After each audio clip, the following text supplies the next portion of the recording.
Nah, jadi yang jadi pertanyaan itu apa boleh 21.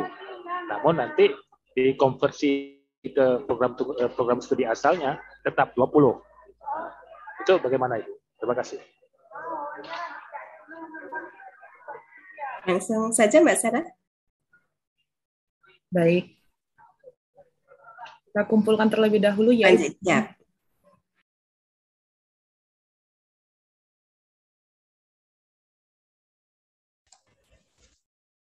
Kemudian untuk Ibu Arini Rosa Sinensis.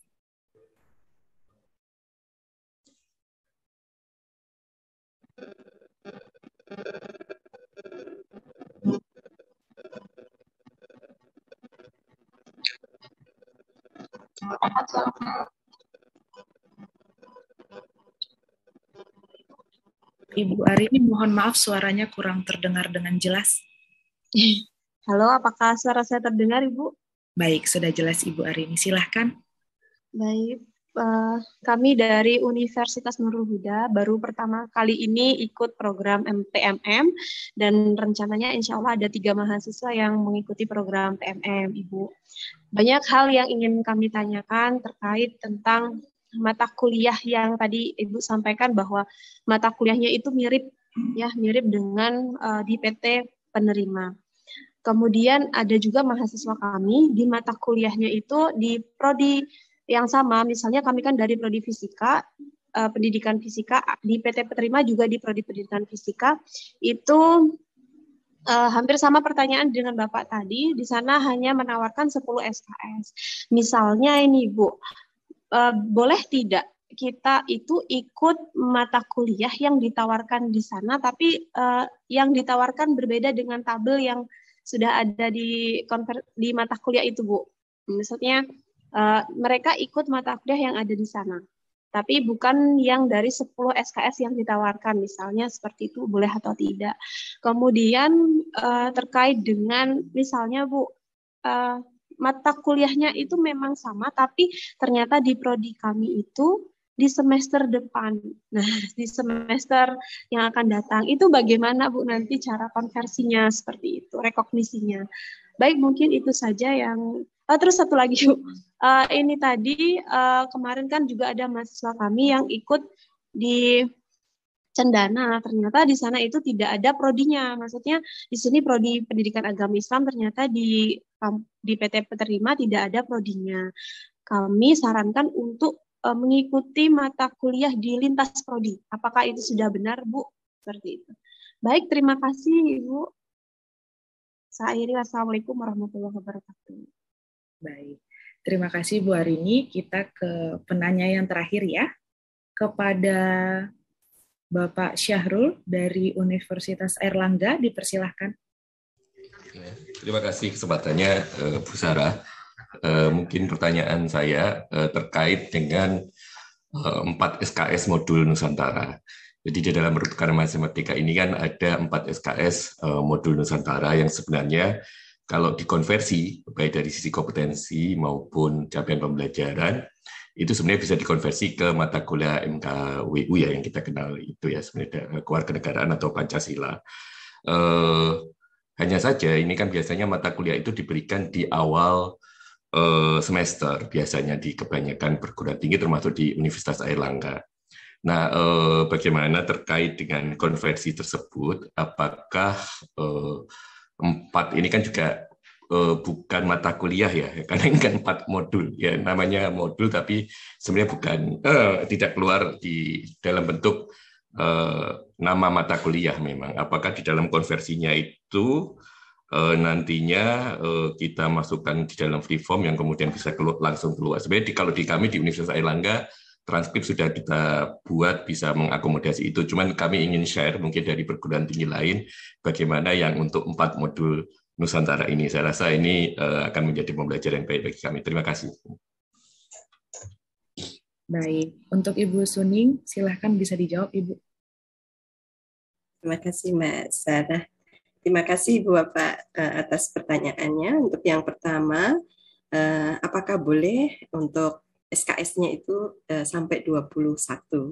tentu kalau kita melihat satu semester itu bisa maksimal 24 SKS, dan ini sangat memungkinkan untuk bisa mengambil sampai dengan 21 SKS karena masih rasional.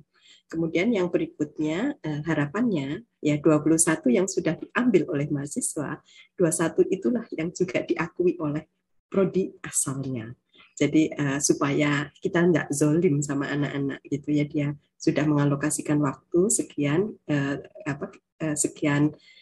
jam kegiatan belajarnya, tetapi diakuinya kurang. Tetapi kalaupun terpaksanya ibu bapak ternyata memandang sampai 20 SKS, ya ini sudah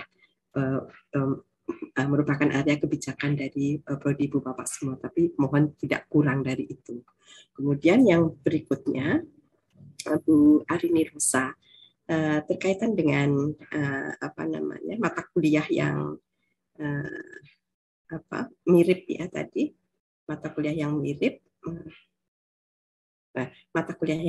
kemudian mata kuliah yang mirip itu akan lebih mudah untuk proses pengakuannya karena bisa kita lakukan dengan structure form, karena dengan menggunakan mata kuliah kita untuk mengakui kegiatan mereka di prodi penerima. Kemudian kalau mata kuliahnya ada di semester depan, ini malah justru menguntungkan mahasiswa ya. Jadi bisa kita jadi penyelenggaraan mata kuliah itu ada di semester depan dan seterusnya. Sebetulnya kalau di dalam rangkaian perencanaan pembelajaran, kalau program studi memang membuka, artinya membuka ini untuk dapat diakui di dalam pelaksanaan di semester ini, itu tidak jadi masalah. Jadi ini malah tidak jadi masalah. Kalau yang jadi masalah tadi yang seperti disampaikan oleh Pak Syahrul, ternyata sudah diambil di semester-semester yang lalu. Nah ini perlu ada solusi. Kemudian kalau misalkan prodinya tidak ada di PT penerimanya, lintas prodi itu salah satu solusi yang baik, dan justru itulah yang kita inginkan, mahasiswa dengan perspektif yang lengkap ya. Dengan perspektif yang lengkap dia akan belajar, dan tentu mereka akan bisa menyelesaikan satu semester, hasilnya itu nanti perspektif mereka itu lebih baik gitu ya, daripada harus di satu prodi yang sama gitu, karena perspektifnya menjadi lebih luas. Lintas prodi bisa dilakukan. Kemudian dari Pak Syahrul, ini Pak Syahrul saya justru pengen bertanya ke Pak Syahrul ini kaitan dengan yang ada dengan pengakuan free form-nya itu namanya apa nih Pak Syahrul? Yang 4 SKS modul Nusantara. Ya, ini Bu Suning, ya memang itu larinya nanti kan ke soft skill ya mungkin ya. Itu jadi bentuk free form-nya larinya ke arah pemenuhan soft skill itu, dan mungkin bisa dipersamakan dengan kegiatan yang misalnya seperti bela negara dan yang lain-lain seperti itu mungkin. Ya, itu rencana kami, tapi kami tidak tahu mungkin bisa mendapatkan masukan justru dari teman-teman lain ya, mungkin yang bisa mengkonversi itu ke dalam mata kuliah atau langsung di-embeddedkan misalnya di mata kuliah, karena sejauh ini ya susah sekali untuk mengkonversi 4 SKS modul ini masuk ke dalam mata kuliah. Iya, karena bunyinya modulnya. Bunyinya modul. Iya. Jadi betul Pak Syahrul. Jadi di skema freeform itu sebetulnya mata kuliah itu dipakai untuk ekivalensi kompetensi yang didapatkan. Jadi kita biasa sebutnya sebagai kompetensi yang disetarakan dengan mata kuliah, karena pelaporan kita kan dalam mata kuliah dan kodifikasi mata kuliah tersebut, sehingga itu yang nanti kita laporkan ke PD Dikti, sehingga ya kita buat nama-nama yang mencerminkan hasil dari perolehan kompetensi yang didapatkan.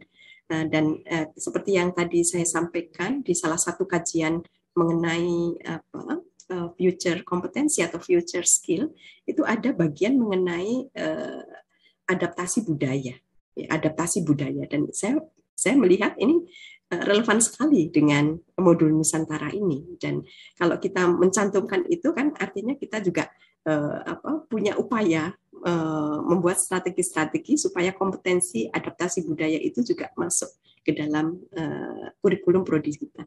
Jadi kalau usulan saya itu tadi Pak Sahrul. Tapi mungkin Ibu Bapak di perguruan tinggi lain atau yang hadir di sini punya pengalaman apa yang tadi disampaikan oleh Pak Sahrul mengenai pengakuan modul Nusantaranya. Jadi modul Nusantara ini nanti Ibu Bapak bisa perlakukan seperti kompetensi, kemudian dari kompetensi tersebut Ibu Bapak bisa setarakan dengan mata kuliah yang Ibu Bapak create di dalam kurikulum Ibu Bapak semua. Nah, sepertinya bisa diterima ya Pak Sahrul ya. Oke, terima kasih Ibu Sri Suning atas penjelasannya. Izin bertanya Ibu Sarah. Untuk yang bertanya tadi, apa bisa ditambah pertanyaan? Baik Pak, untuk pertanyaan berikutnya nanti akan ditampung terlebih dahulu ya. Terima kasih Ibu Suning atas pemaparannya. Bapak Ibu sekalian, kita akan lanjutkan ke sesi berikutnya, yaitu materi best practice dan pengakuan SKS serta diskusi oleh Duta Kampus Merdeka kepada Bapak Anang WM Diah PhD, kami persilahkan.